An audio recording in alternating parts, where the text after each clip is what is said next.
Hello and welcome to the Giving Voice to Depression podcast, brought to you by Recovery.com, the best place to find mental health and addiction treatment for anyone, anywhere. Each week, we profile a guest who shares openly about their mental health journey. They share because they understand that when people don't talk about their depression or other mental health conditions, those of us who do struggle with them can feel like we're the only ones, that there's something wrong with us and that no one understands. We understand. I'm Terry McGuire, the creator and co-host of this podcast. You have my promise that we'll keep it real here. Depression is real, and we're not going to sugarcoat our discussions about it. Hope is also real, and you'll get a dose of that here too. I'm Carly McCullough, a licensed social worker and educator, and Terry's daughter. We've both experienced depression and also support loved ones struggling with it. We're here to normalize talking about depression and mental health in our communities, as well as our families. And to share real-world tested strategies that have worked for other people who have walked similar paths. Thanks for joining us. We record a couple new interviews each month and also replay some of our best ones from the archive so that newer listeners don't miss out on those. This episode is from when Dr. Anita Sanz was co-hosting. Hello, Anita. Hi, Terry. You know, there are times in life that the advice that we offer comes from a place of having done something well or right, and we want to share our successful strategies with other people. And there are times we learn lessons from not having chosen the straightest path or having made the best choices. And we share from that perspective, which can also be valuable. And that's the case with today's guest, Todd Rennebohm. He's a 45-year-old husband and father who lives with depression, anxiety, and ADHD, and is proudly 6 years sober. He's also the author of the book, Sometimes Daddy Cries, which we'll be talking about today as we learn the very adult story behind the children's story. Here now is Todd giving his voice to depression.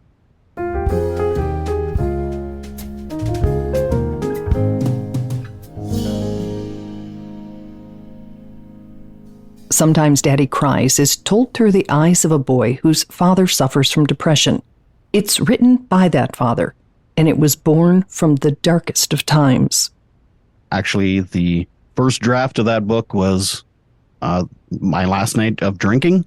It was almost like a suicide note, to be honest with you, the first draft.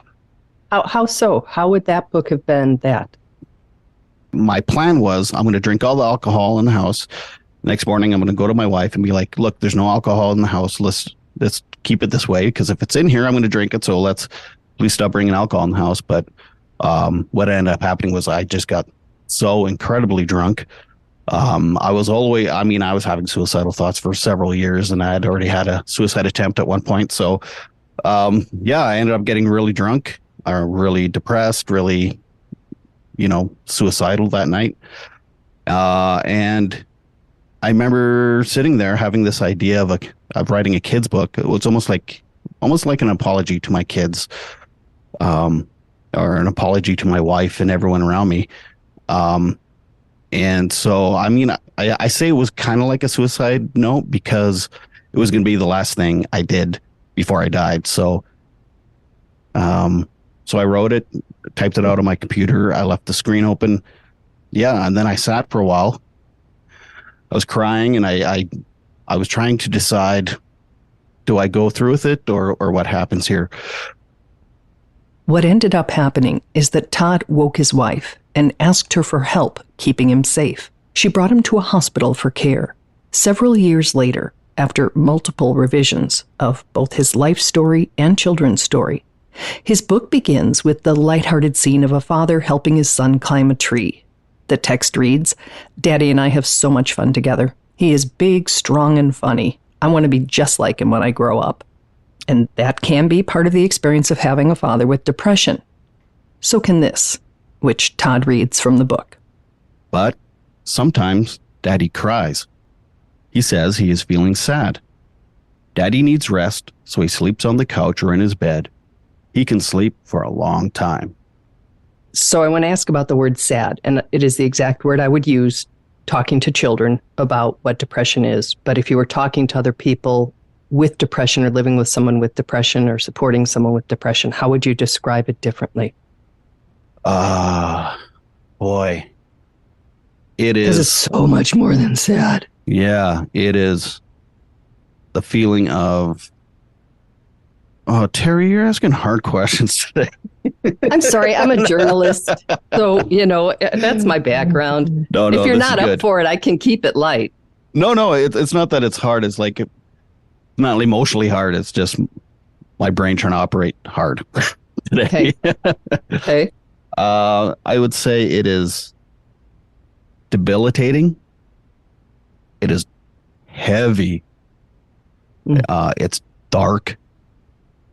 Sometimes it just feels like a vacuum, like nothing. It just feels like nothing.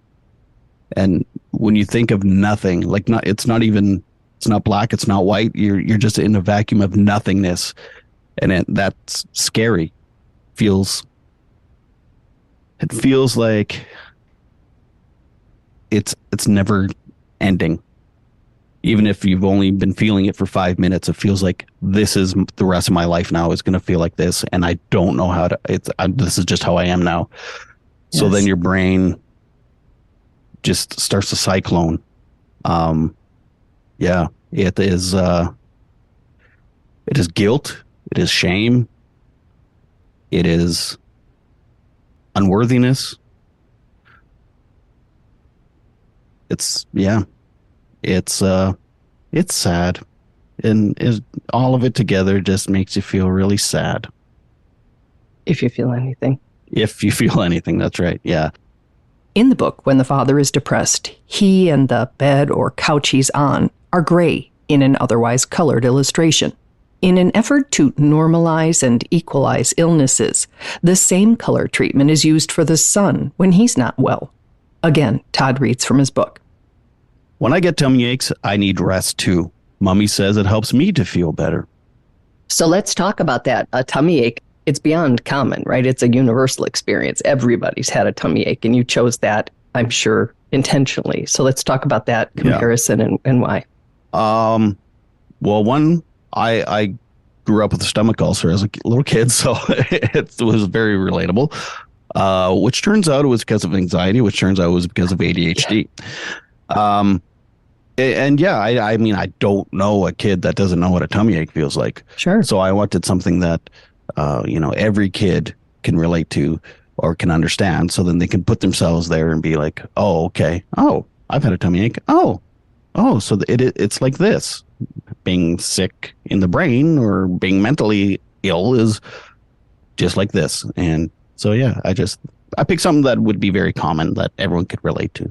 Even a parent that might not have ever had depression or something, even the parent knows what a stomach ache feels like. And sometimes for either illness, symptoms can get bad enough that we need to get professional help. Reading again. Mommy says it's like when my tummy hurts so bad, I needed to see a doctor. Doctor said my body wasn't working right, so it made my tummy sick. Daddy's doctor said his body wasn't working right, and it made Daddy feel sad. I like that. I like that a lot. I mean, it's because even having depression, I don't cut myself the slack of just my body's not working right now. Yeah. Yeah, that was me yesterday, man. I was having a mental health day, and turns out I forgot to take my ADHD meds. So then partly withdrawal, probably partly, I'm just not medicated. So then all, the symptoms act up. And then I was like, as soon as I realized, oh yeah, right. I forgot to take my pill this morning. That's probably, and then I was like, okay, I can deal with this. It's just a physical thing. It's fine. I'll be fine tomorrow. I'll take my pill and off I go. Whereas in the past, I'd be like, I'm a piece of shit. This is just my life now. Like that never ending feeling. Yes. And getting stuck and all that. Yeah.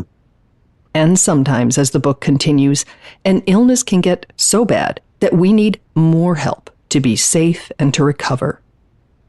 One time, Daddy got so sad, he had to stay in the hospital. Mommy said he needed special care from nurses and everyone would help him feel good again. I struggled with that line because it was like, we'll feel good again or good enough again, Yeah. But again, it's through the eyes of a kid. So, The hospital, that's a big one because that's scary. When your parent goes to the hospital, when you go to the hospital, that's like next level. That's very different than being on the couch. So let's talk about that a little bit. That was your experience. You have been hospitalized Yes. Twice, I think you wrote. Twice. Yeah.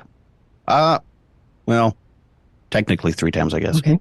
Twice for depression, once for drying out, for like detox and stuff. But to me, it's all the same. Oh, that's interesting. Yeah. Okay. So how was it explained to your children when you went to the hospital? Honestly, I don't actually know because I was in the throes of it. Got it. But I remember coming out and talking to my kids and being like, I was sick and I needed help. Todd, as you may have picked up, does not really sugarcoat any of this. In the sober years since that terrible night he began this book, he's had a lot of time to think about how he wishes he'd handled those early years of his boys' lives. Okay, so this story is not from, I did this great job normalizing depression and making it just like having a tummy ache, and so I wanted to share how well I had done this with other parents. That was not the basis of this story. No, it was basically me learning from my mistakes and trying to help others avoid, like there's tricks of the trade, when you're working with a carpenter, they're like, hey, instead of taking 10 years to learn this trick, here it is now. You'll avoid a lot of, time and issues. And while Sometimes Daddy Cries is a children's book, it's not just children who are learning from it. So parents are saying it's sparking the conversation with children about mental health. It's great for wives and mothers that are watching their husbands go through these situations. It's also normalizing it for the men. So then the men that read it are like, oh, this is a normal thing. As a man, sometimes you feel inadequate, and the book helps you realize everyone goes through this. You're not inadequate. If you were to pick a takeaway, if a child is to read this book, I would like them to understand blank as a result. I would like them to understand that mental illness and mental health issues are just as common and just as normal as having a physical ailment or a physical issue. And that it is treatable. Sometimes you need medicine. Sometimes you just need rest. And that it happens to everybody, just to basically normalize mental health and mental illness issues. If you were to write a book for an adult audience, what would you want the takeaway to be? Oh, man. Interesting. Probably almost the exact same message, really. And maybe add the part that, just because you're a man, that it's okay to be unhealthy in the brain and take care of yourself. Todd says if he ever rewrites the book, he would emphasize that more. The idea that men are not inadequate because they suffer from depression or other mental health issues. Oh, and he might add that being angry can be a symptom, so kids don't take it personally if their father, in this case, lashes out at them. Here's how Todd ended this version of the book. Sometimes he still feels sad, and that's okay. Mommy and I let him know we love him. When my tummy hurts, Daddy takes care of me, and I love him so much. When Daddy gets sad, I take care of him, and he loves me so much. Daddy loves me just the way I am, and I love Daddy just the way he is. Give me the why for ending it like that. Why ending it like that? Yeah, like how you chose those words, that thought. How did I end it? I don't remember. Read it. I think, again, not to make it too devastatingly sad, to let parents and children, and the parent that's suffering, the parent that's watching the other parent suffer, possibly letting the grandparents, letting the child, letting everyone that has a loved one that's going through this know that it does ebb and flow sometimes. It doesn't always end up disastrous. And that not to take it personal, not if your dad's going through this, because they can be irritable, they can be grumpy, they get, Oh my gosh, yes. that, you're whoever's going through this still loves you, even though it feels like they're avoiding you or they're isolating, and that if they do take their medication, if they do have space and support, and they see a doctor or a nurse when they need to, that you can come out of this, and that it is just like a tummy ache, or at least it can be, if treated, be like a tummy ache, and that there's always hope, and that you'll always support them, and they'll always support you, and with the right care and the right treatment and the right amount of love, there's hope.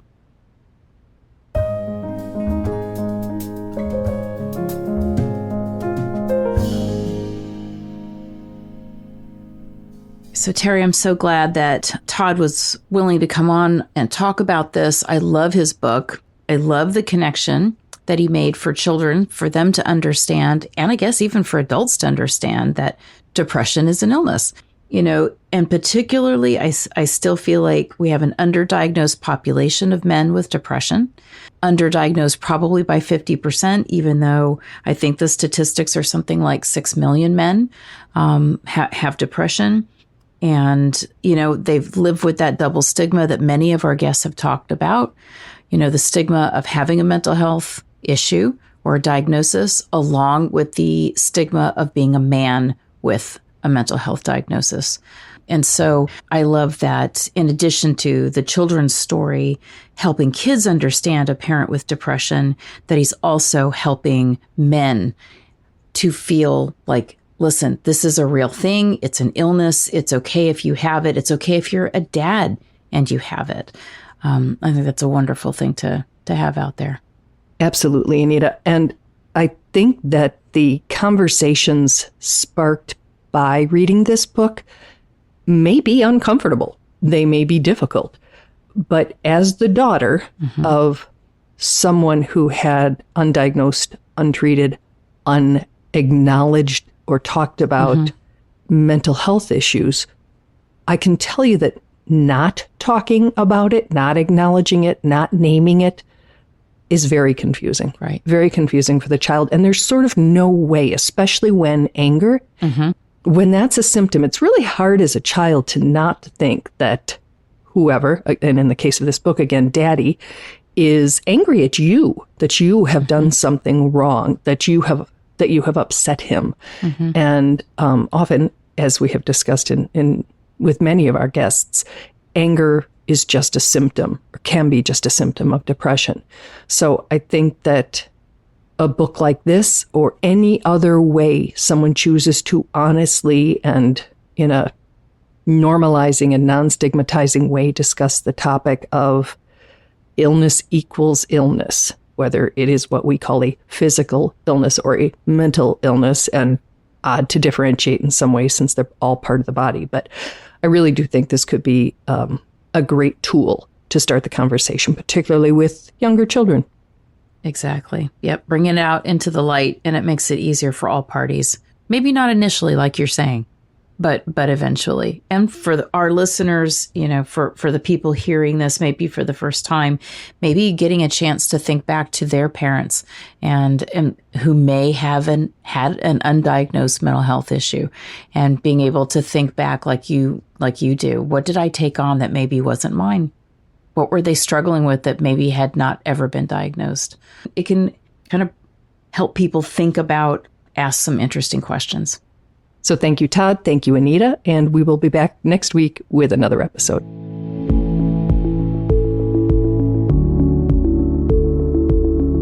We really hope that this discussion helps give some language or context to your own depression, or ideas for how to support someone else in your life living with it.